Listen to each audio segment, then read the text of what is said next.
Hi friends, this is Sindhu Ravi life style. இன்றைக்கி நம்ம வீடியோவில் புளியோகரை எப்படி செய்கிறது அப்படின்னு சொல்லிட்டு ஒரு சின்ன வீடியோவாக பார்த்துடலாம்.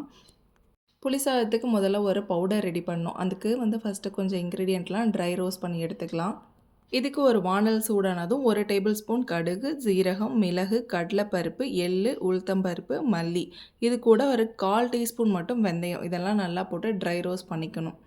இது கூடவே கொஞ்சமாக ஒரு 4-5 வரமிளகாவையும் போட்டு நல்லா காரத்துக்கு ஏற்ற மாதிரி போட்டு நல்லா ட்ரை ரோஸ்ட் பண்ணிக்கோங்க. அதுக்கப்புறம் ஒரு கைப்பிடி கருவேப்பிலை, இதெல்லாம் நல்லா சிம்மிலே வச்சு வறுத்து அப்புறம் ஒரு பிளேட்டுக்கு மாற்றிடுங்க. இப்போ நான் இதுக்கு தேவையான மல்லாட்டை பயிரையும் ஃபஸ்ட்டே வறுத்து தனியாக எடுத்து வச்சுக்கிட்டேன். நம்ம ஃபஸ்ட்டு ட்ரை ரோஸ்ட் பண்ணி வச்சுருந்த எல்லா இன்க்ரீடியண்ட்டையும் இப்போ நான் பவுடர் பண்ணி எடுத்துக்கிட்டேன். முடிஞ்ச அளவுக்கு நைஸாக பவுடர் பண்ணி எடுத்துக்கோங்க. இப்போ ஒரு வானல் நல்லா சூடானதும் இதில் கொஞ்சம் அதிகமாகவே நல்லெண்ணெய் விட்டுட்டு இதுக்கு தாளிப்பு ரெடி பண்ணிட வேண்டியதான்.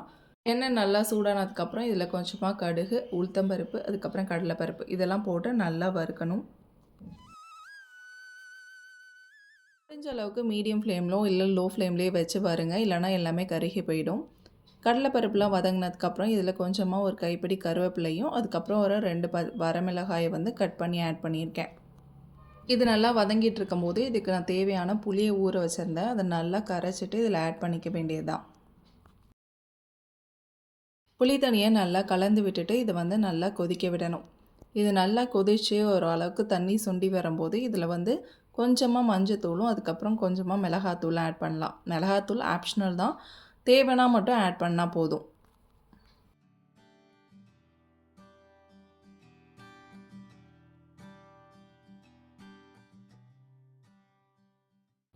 ஓரளவுக்கு இந்த தண்ணியெல்லாம் வற்றி நல்லாவே சுண்டி வந்திருக்கும். இந்த டைமில் நம்ம என்ன பண்ணோம் அப்படின்னா, சிம்மில் வச்சுட்டு அதுக்கப்புறம் நம்ம பவுடர் பண்ண பொடியை இதில் ஆட் பண்ணிக்க வேண்டியது தான். நம்ம அரைச்ச பொடியில் பாதி பொடி மட்டும் இப்போ ஆட் பண்ணால் போதும். மீதி பொடியை சாதம் கிளறும் போது ஆட் பண்ணிப்பேன். அதனால நான் இப்போ கொஞ்சமாக தான் ஆட் பண்ணியிருந்தேன். இதை நல்லா கிளறி விடுங்க. நல்லா கிளறி விட்டோடனே நம்ம தண்ணியாக இருந்தது எல்லாமே கொஞ்சம் திக்காக மாற ஆரம்பிச்சிடும். இதை நல்லா கிளறி விடுங்க. கலந்ததும் நம்ம அந்த தண்ணியான கன்சிஸ்டன்சி கொஞ்சம் திக்காக மாற ஆரம்பிச்சிடும். இப்போ இதுக்கு தேவையான பெருங்காய பொடியை நான் கொஞ்சமாக தண்ணியில் கலந்து வச்சுருந்தேன்.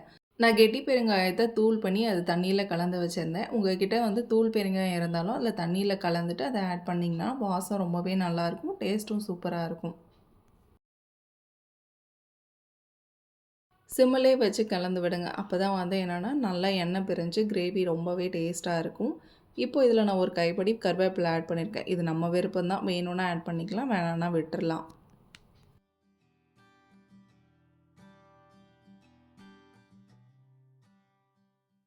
சிம்மிலே வச்சு கொதிக்க விட்டதும் புளி தண்ணியெலாம் நல்லாவே சுண்டி வந்துடுச்சு. அது போக எண்ணெயும் நல்லா பிரிஞ்சு வருது. நான் ஃபஸ்ட்டு ஊற்றின எண்ணெய் தான், அதுக்கப்புறம் நான் ஊற்றவே இல்லை. நான் அடுப்பையே இப்போ ஆஃப் பண்ணிவிட்டேன். எவ்வளோ எண்ணெய் மேலே வந்திருக்கு அப்படின்னு சொல்லிட்டு பாருங்கள். இப்போது ஒரு தாளிப்பு கரண்டியில் கொஞ்சமாக நல்லெண்ணெய் விட்டுட்டு இதில் 2 கைப்படி மல்லாட்டை பயிர் போட்டிருக்கேன். ஏன்னா எனக்கு மல்லாட்டை பயிரோட ஃப்ளேவர் ரொம்ப பிடிக்கும் அப்படிங்கிறதுனால நான் அதை நிறையவே ஆட் பண்ணியிருக்கேன். இது உங்களோட விருப்பம் தான் முழுக்க முழுக்க. மல்லாட்டை பயிரை நல்லா செவர வறுத்துருங்க. அதை நல்லா வறுத்துட்டு இது கூட ஃபைனலாக கொஞ்சமாக கருவேப்பிலை ஆட் பண்ணிவிட்டு நான் ஆல்ரெடி சாதம் வேக வச்சு ஆற வச்சுருந்தேன். ஆறின சாதத்துலேயும் கொஞ்சமாக எண்ணெய் விட்டு தான் ஆற வச்சுருந்தேன். அந்த சாதத்தில் இப்போ நான் வறுத்த மல்லாட்டை பயிரையும் கருவேப்பிலையும் ஆட் பண்ணிக்கிட்டேன். இது கூடவே என்ன பண்ணணும் அப்படின்னா, நம்ம அரைச்சி பவுடர் பண்ணி வச்சுருந்த பொடியை இதில் ஆட் பண்ண வேண்டியது தான். மீதி இருந்த எல்லா பொடியுமே ஆட் பண்ணிட்டேன் நான். நீங்கள் வேணும்னா இதில் கொஞ்சம் கொஞ்சமாக ஆட் பண்ணிவிட்டு இது கூட அப்புறம் புளி தண்ணியை ஆட் பண்ணி நீங்கள் கலந்து விடுங்க. இது போதுங்கிற அளவுக்கு இருந்துச்சு அப்படின்னா காரம், நீங்கள் அதோடையே விட்டுறலாம். இல்லை காரம் பத்தலை அப்படின்னா இன்னும் கொஞ்சம் பொடியை ஆட் பண்ணி இன்னும் கொஞ்சம் புளி தண்ணியை ஆட் பண்ணி நல்லா கலந்து விடுங்க. நம்ம புளி தண்ணியில் போட்டிருக்க உப்பு கொஞ்சம் பத்தாத மாதிரி இருந்துச்சுன்னா இந்த ஸ்டேஜில் நீங்கள் கொஞ்சம் உப்பும் ஆட் பண்ணிக்கலாம்.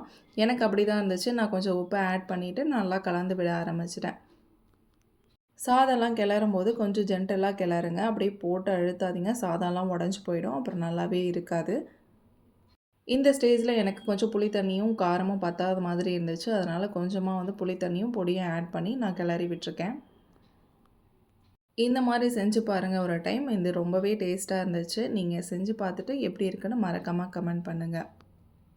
இந்த சாதத்துக்கு ரொம்பவே சிம்பிளாக வாழைக்காய் வறுவலோ இல்லைனா உருளைக்கிழங்கு வறுவலோ வச்சு சாப்பிட்டோம் அப்படின்னா அல்டிமேட்டாக இருக்கும். நான் அப்போவே டேஸ்ட் பண்ணி பார்த்தேன், நல்லா தான் இருந்துச்சு.